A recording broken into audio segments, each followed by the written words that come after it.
Hi guys, this is Dan again for EvECoPilot.net, and I've got another interview for you. I'm here today with Brenda. How are you doing? Yeah, hey Dan, thanks for having me. I'm doing good. No problem. This isn't actually Brenda, his name is Artheros, but I like naming him girls' names. So, Penelope, you're quite new to the Corp. You obviously saw me and Kana doing the interview, so you're in on the action. So yeah, you got sort of 15 to 20 minutes with me, so what do you want to know? Oh yeah, cheers. Yeah, my first one was just what's the average time frame for a new player to be able to pilot a larger ship? Um, Really, sort of, it comes down to there's a big difference between flying a big ship and flying a big ship well.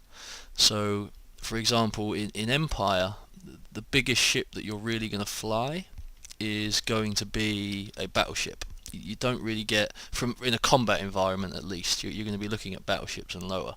Now, getting to the point where you can physically just fly a battleship is going to take you, maybe less than a week to the point where your character is capable of getting into that ship. The difference is being able to fly that ship well.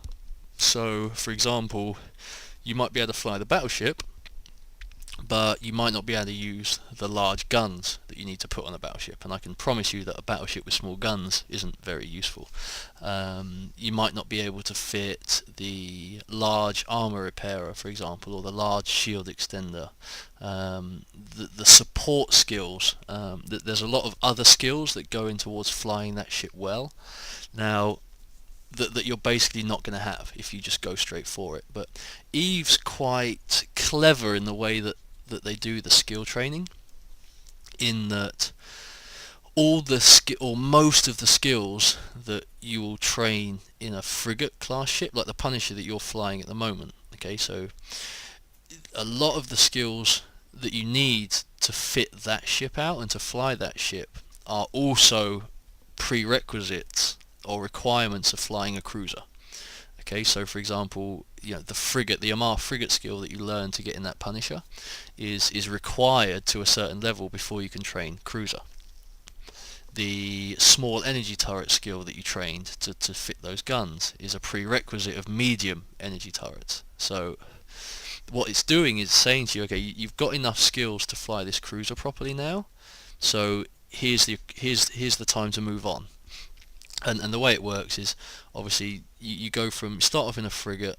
Once you get your frigate skills up quite good, can think of a better way to say that, got quite good, you'll then be able to go on to fly a cruiser, and you'll be able to train up to that quite easily. But then what you need to do is learn to stay at that size ship and get those support skills up. Get the gunnery skills, get the navigation skills, and so on and so forth that you need to fly that ship properly.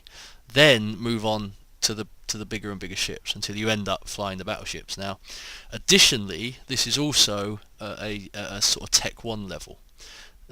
So to get properly into a battleship at sort of a Tech 1 and to be able to fit it effectively, you're probably looking at maybe a month or a month and a half, something around those lines. But then for example, to get Tech 2 guns for a battleship, just the guns is a clean month of training. And again, it's flying the ship and flying it well, and then flying it to the best of its potential. I've been training this specific character purely on PvP for over 2 years now, and there's still skills that I can train, or still skills that I can finish off, that are going to help me fly that ship better. So, a reasonable time frame to be looking at flying a battleship comes down to what you want to do with it. For PvP, you can, for example, I think the best way to sort of put it is sort of when you start looking at some long range fits. Okay, so our battleship fleets that we take out with my experienced members, we can sit at 250 kilometers away and pound on an enemy. Now, if you put the same fit onto your battleship, you'd probably be shooting from about 180 to 200 kilometers, because there's a lot of skilling up involved to get that extra range. You'd also be doing less damage because there's a lot of skills that will give you those little bits of extra damage. You'll will survive a lot longer because there's a lot of skills that will give you, more armor, and that translates both into PvP and into missions. I can take my battleship and go into a level 4 and tank all the stuff. If you take that same ship with the same fit, you'll go into there and you'll either not have the defenses you need, you won't have the capacity that you need because you don't have those skills trained up yet. And basically, the bigger the ship, the more expensive it is, which also ties into sort of, great, you can fly the ship, but can you afford it?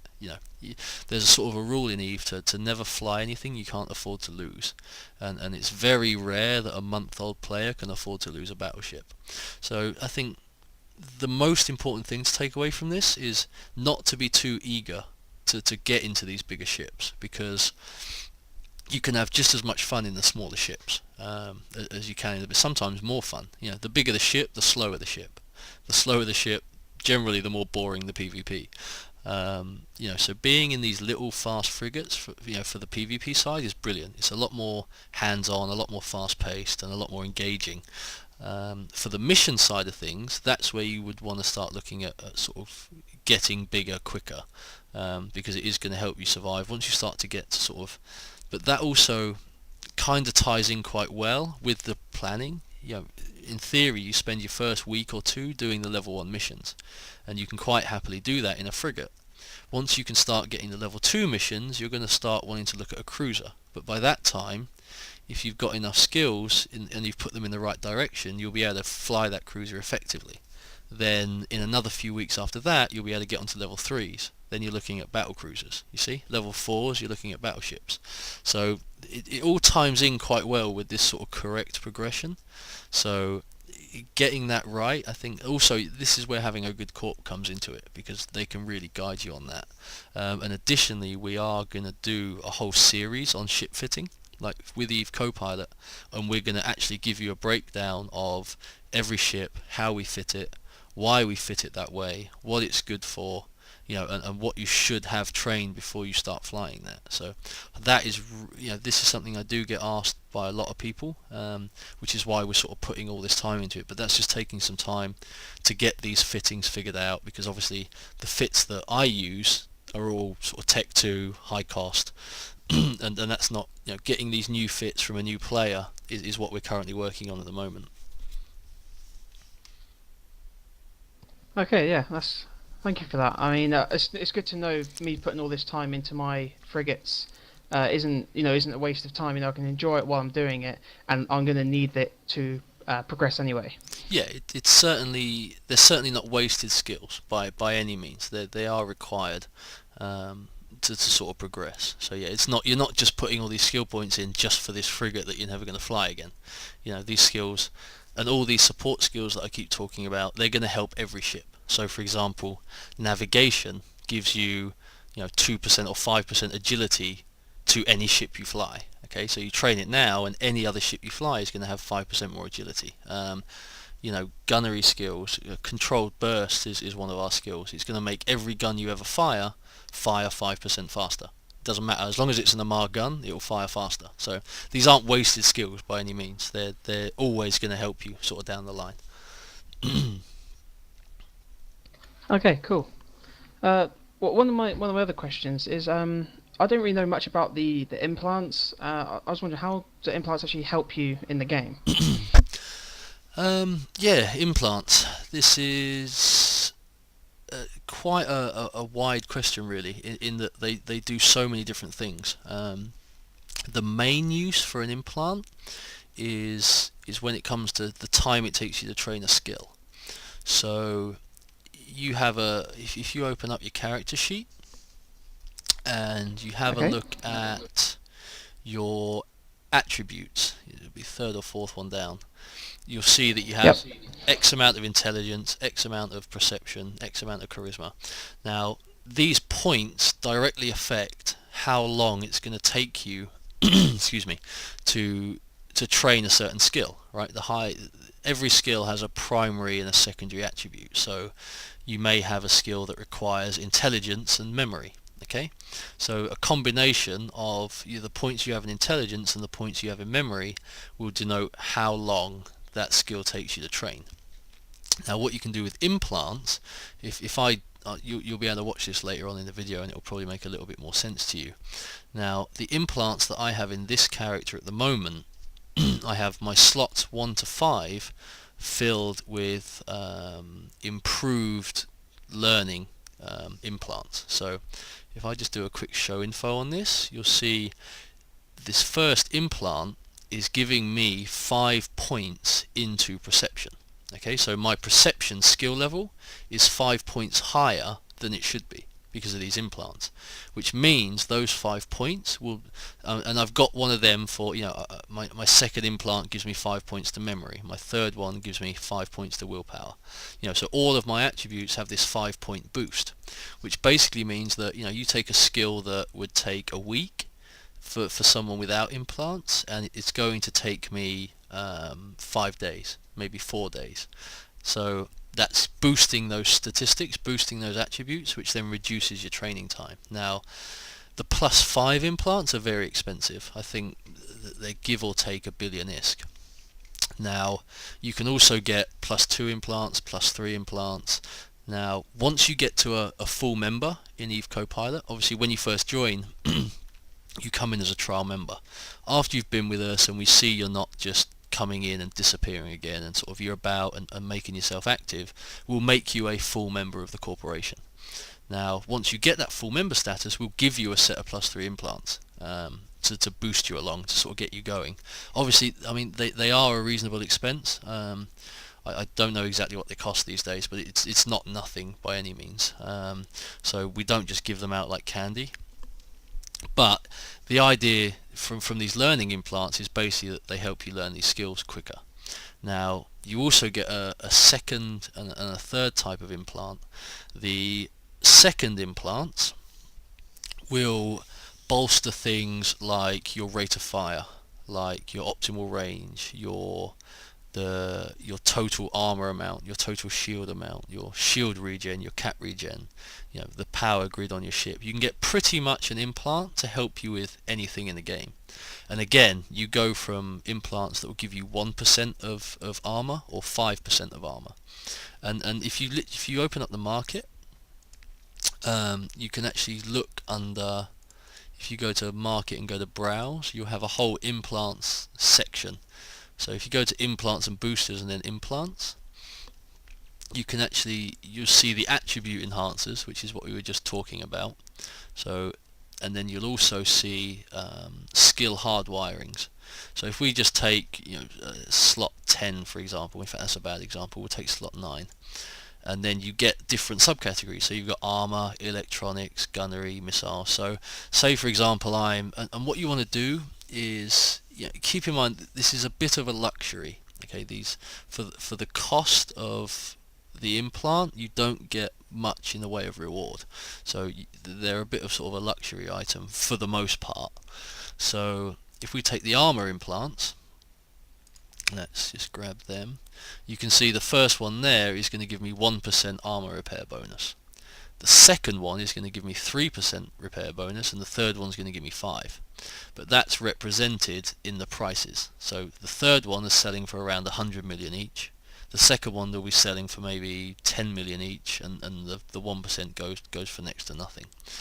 So you can basically use, you've got 5 slots for your increasing your learning ability, and then you've got 5 slots to increase the statistics that are important to you. Now the last type of implant that you're really going to come across is much later game, and they're called slave sets, which is a combination of both. Okay, so a set of slave implants will give you 3 bonus to all your items, but it will also give you X amount of armor. Okay, but you also get a bonus amount. So basically if you have 1, it gives you 5 armor, say, and a 1 times multiplier.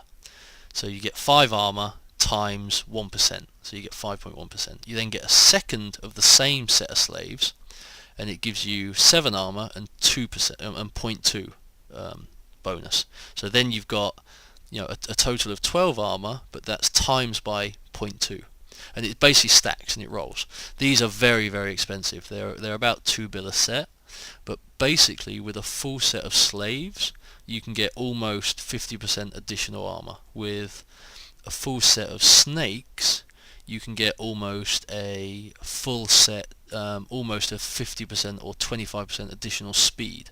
So if you take the ship that I've got at the moment, I actually said to you earlier, if I jump into a different clone, I can get the speed of this ship even higher.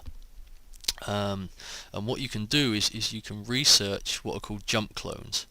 Now, what that basically is like another pod in a different part of space or in a different station. And every 24 hours you can jump between these two different pods, and these two different pods can have different implants in. So if you jump from one pod to another, you don't take your implants with you. So I've got my +5 set in this character, and then in another clone, in another pod, I have a different set of implants that I use for a different part of PvP. So the implants as a whole are basically speeding up your skill training, helping your stats, and then in the extreme sort of the end game stuff is really boosting up your stats, but for a high price. The only other thing to note is that if your pod gets killed, the implants that are in your pod die. They're gone. So I've got my very flashy 2 bill of big armor implants, and I'm all armored up. Someone kills my ship and then kills my pod, and they're turned to dust, basically. And that makes enemies very happy.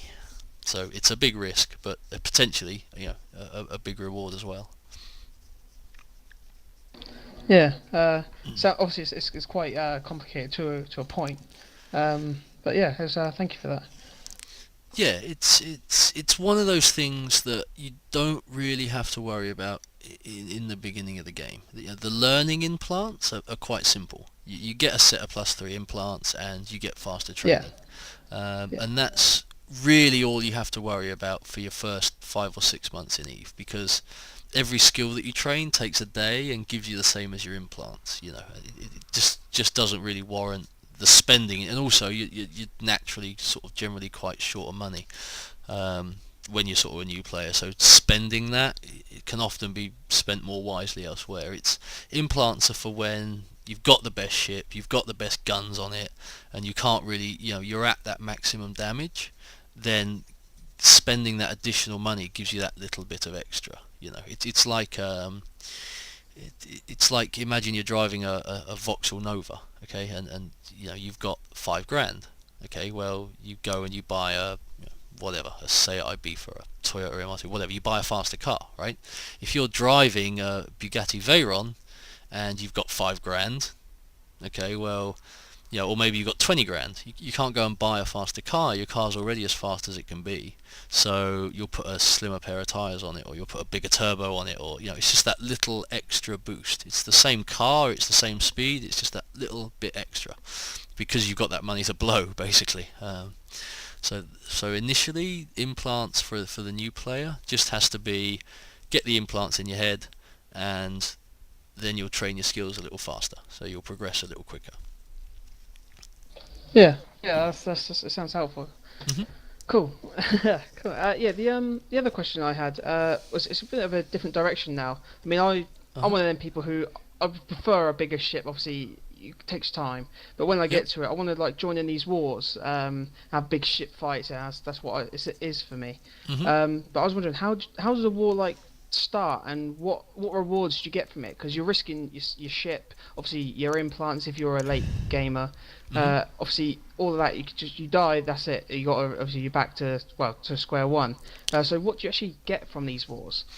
Yeah, I mean, there's a difference between really wars and PvP. Okay, now first of all, to cover sort of PvP, it comes down to the region of space that you're in. Okay, so you've basically got high-sec space, which is safe for the most part, for most people anyway. You've then got low-sec space, where although you can be shot, there's penalties for the person that's shooting you, and then you've got null-sec, but not ship blown up penalties if they're clever. sort of security status hits and things like that. We won't go into too much detail about that. And then we've got nullsec or 0.0 space, where there are no laws and you can shoot anyone you want, basically. So in that regard, you've got to look at basically what happens. Okay, so say you're in Empire, we're here in our system, and someone, we've got our mining, our mining friends. Okay, now a lot of the wars that we do are people that are either harassing or causing problems to our friendly industrial corps. Okay, now because these guys, there's a lot of things that people can do to a player to annoy them without actually shooting them. Okay, just we'll call it harassment for now, or maybe they're just dicks. Okay, you just come across a guy and he's a dick. So yeah, exactly. I just don't like him. He's not a nice guy. He whatever. So I want to shoot him, right? And I want to kill this guy. Or maybe it's a corporation. Okay, so maybe we're mining a certain system and suddenly this other corporation's moving in and they're taking our ore, or they're taking our moons, or whatever. So for some reason we want to hurt these people, right? Now, but we're in Empire, so if we shoot them, Concord's going to shoot us, because that's the laws of the game. So we can then declare war. Now there's two different levels of not levels of war, there's two different ways to declare war. A corporation has to first have a vote within the corporation, and one guy says, hey, I want a war, Corp A says, I want a war Corp B, and all the pilots that have been given permission to in Corp A will then vote on whether or not they think this corporation should go to war. And then, assuming the vote passes, after 24 hours that vote finishes, and if the vote passes you can then declare war. Now that takes another 24 hours. It's basically a 24-hour heads up to the enemy corp. It's saying these guys are going to be able to shoot you in 24 hours. Get your stuff sorted out.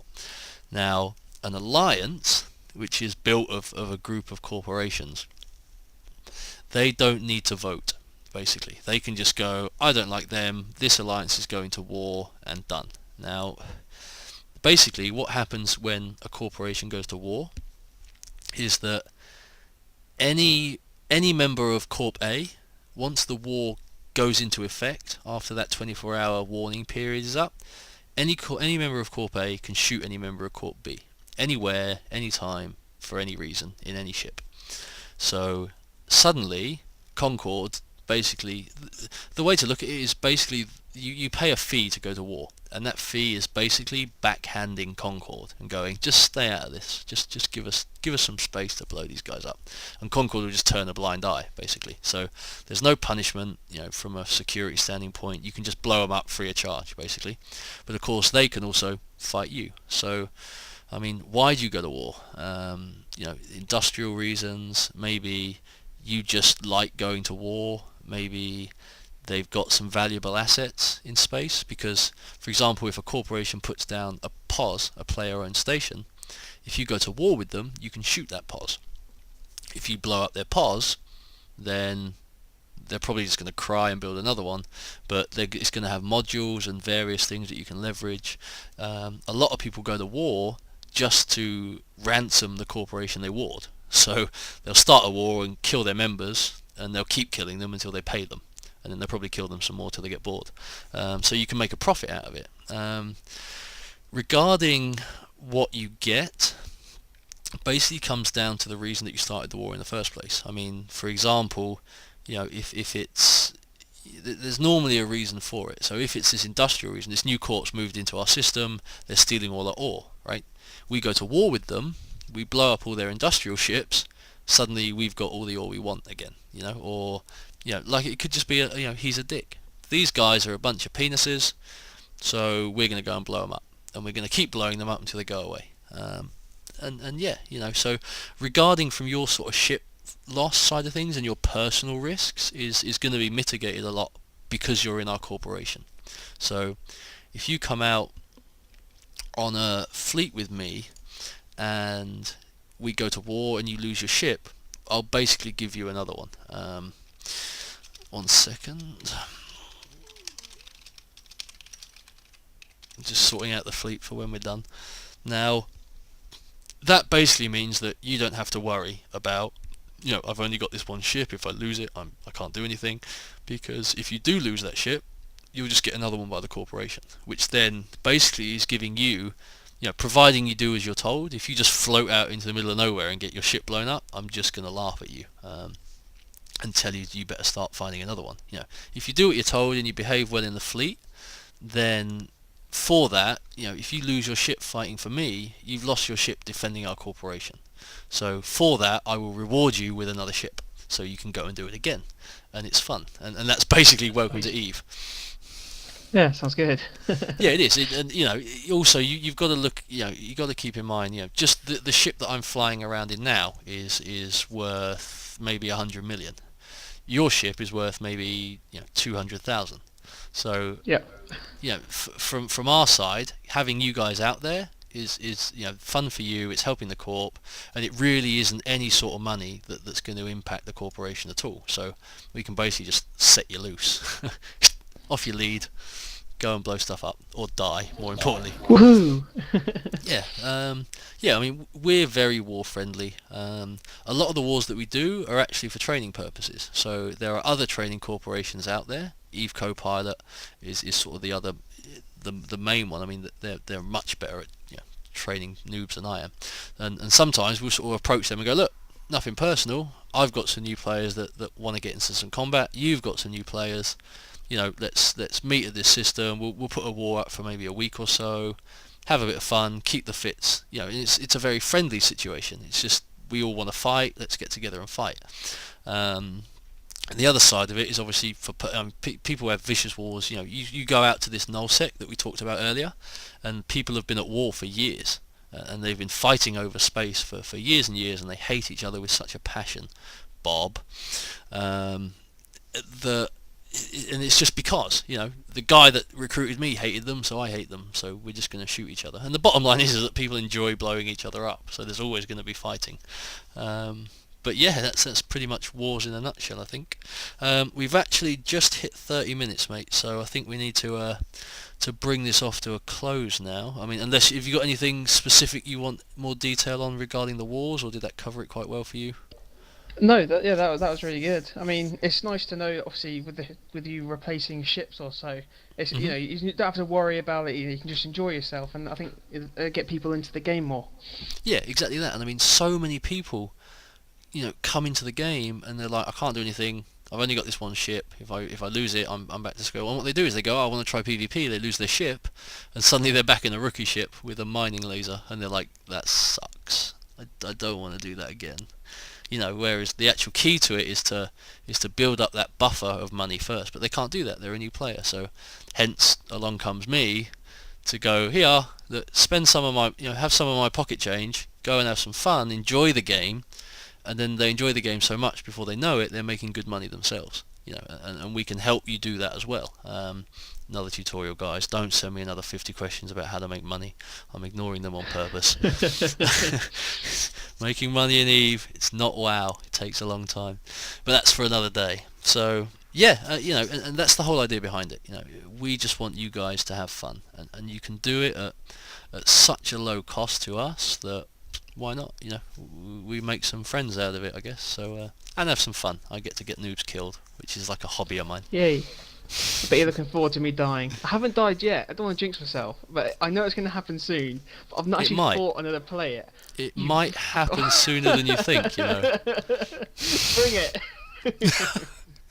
Yeah. So what I would do is for the courtesy of EvE, I'll introduce you to your first death throughout these credits. But yeah, hopefully that's sort of helped you out. Yeah, cheers. Please don't blow me up. I'm sorry, but I think you're going to have to go now, sir. Oh, okay then. Let's see how much damage I can do to you first. Yeah, you're doing quite. I don't. If you kill, if I kill you, I'll stop shooting when I finish exiting the video. So on that note, is there anything you would like to say before we? No, I think I'm going to have to go. No, I thought you might want to. Well, it's a pleasure having you, mate. We'll certainly have you on again. And yeah, thank you very much. It's been fun. Yeah, as always, guys, this is Puppy for EvECoPilot, And yeah, we've got the public channels open, EvECoPilot for any questions, and the Illusions public channel if you're interested in getting in on some of this corp on corp action. You're doing quite well. I wish I wasn't in the missile boat now, because I don't have any missile skills. And yeah, we've got the forums up and running, forums.evecopilot.net. We'll have some more videos out for you soon. We're currently working on a whole series of fleet fittings at the moment, so we're going to go into a lot of detail about why we do these fits, and I'm going to stop wasting missiles on you, you repping bastard. I ran out of capacitor. I'll let you off for a fair fit. So yeah, guys, thank you very much for the video. Hopefully you enjoyed it and it's helped you out a little bit, and I'll speak to you soon.